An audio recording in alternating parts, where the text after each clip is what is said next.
siklus plasmodium. Di sini diketahui proses siklus plasmodium dari sporozoid berubah menjadi huruf P, kemudian P berubah menjadi merozoid, kemudian ada gametosit. Dari gametosit terjadilah fertilisasi gamet jantan dan betina. Selanjutnya kemudian berubah menjadi huruf Q. Dari huruf Q berubah menjadi oosista.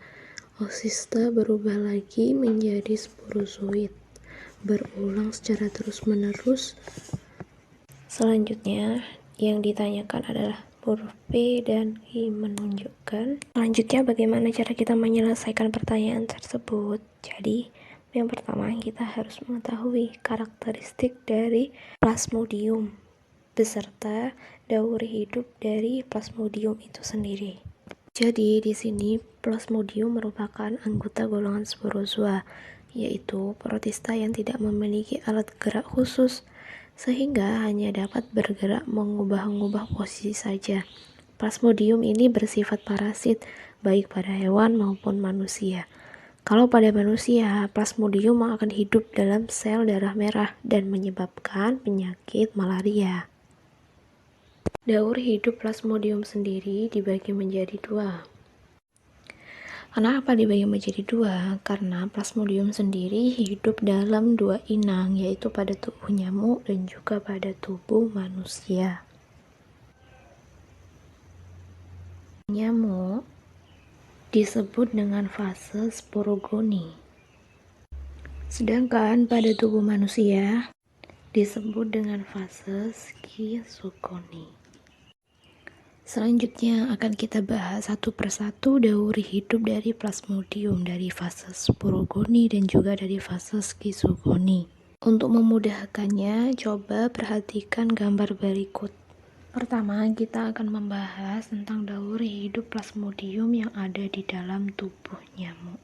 Mula-mula, spora yang ada dalam tubuh nyamuk akan berubah menjadi makrogamet dan juga mikrogamet.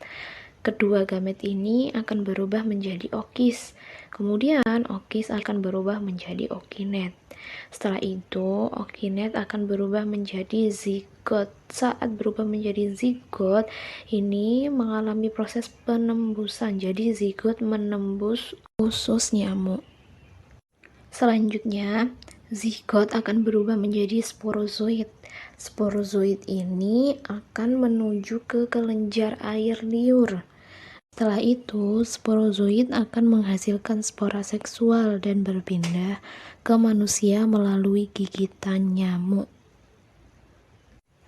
Selanjutnya yang kedua akan kita bahas yaitu fase dalam tubuh manusia atau fase skizogoni.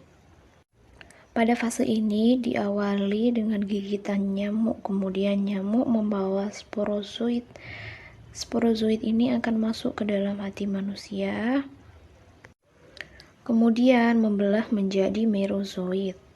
Merozoid ini akan merusak hati, kemudian dilanjutkan dengan menyerang eritrosit atau sel darah merah manusia. Dalam eritrosit ini, merozoid akan membelah diri menjadi merozoid yang baru. Proses dalam eritrosit ini dapat dilihat yaitu merozoid membelah diri, kemudian ada cincin, kemudian dari cincin berubah menjadi fase tropozoid. Dari fase tropozoid ini akan memperbanyak diri menjadi skizon.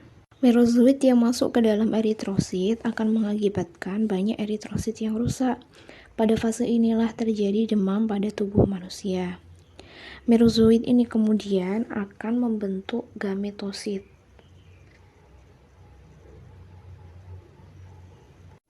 Proses gametosit sendiri ini ada tahap pertama, kemudian tahap kedua perkembangannya, yaitu kemudian tahap ketiga. Selanjutnya dari tahap ketiga akan membelah diri menjadi dua jenis kelamin, yaitu ada jenis kelamin betina dan juga jantan. Setelah terbentuk fertilisasi gamet, kemudian gamet akan terbawa oleh nyamuk kembali pada saat nyamuk menggigit manusia karena ikut terhisap dalam darah. Hal ini akan menyebabkan siklusnya terulang kembali. Kemudian akan kita bandingkan data bagan dengan alur hidup plasmodium. Jika diamati, huruf P menunjukkan fase plasmodium yang baru keluar dari tubuh nyamuk dan masuk ke dalam tubuh manusia.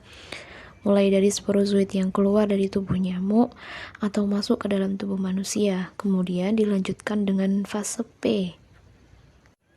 Dalam tubuh manusia, setelah sporozoid masuk, maka sporozoid akan membelah menjadi merozoid dan menyerang eritrosit. Inilah yang disebut dengan fase tropozoid, sehingga fase P adalah fase tropozoid.